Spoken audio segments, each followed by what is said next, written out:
আচ্ছা, আপনারাই ভাবুন তো, এর পিছনে অন্য কোনো কারণ নেই তো? পুরো ভয়েসটা আপনারা শুনুন। ডক্টর মমিতা দেবনাথের মৃত্যুর জন্য সমপরিমাণে একজন মেয়েও দায়ী। আর চলুন, আর এই পুরো ব্যাপারটা নিয়ে শুনে নিই আরজি করের এক স্টাফ নার্সের ভয়েস মেসেজ থেকে। বন্ধুরা, আমি সোমা বলছি, সোমা মুখার্জি। এত কষ্ট হচ্ছে ভিতরে যে হসপিটালে বসে থাকতে পারছি না। আমাদের সব ডাক্তাররা সবাই খুব ডিস্টার্বড। আজকে তো ওপিডি বন্ধ রাখা হয়েছে।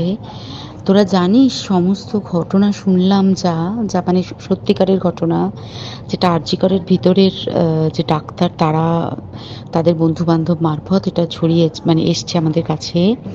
অ্যাকচুয়ালি যেটা ঘটেছে সেটা হচ্ছে, আমি শুনে তো মানে বিশ্বাস করতেও নিজেকে কেমন লাগছে রে।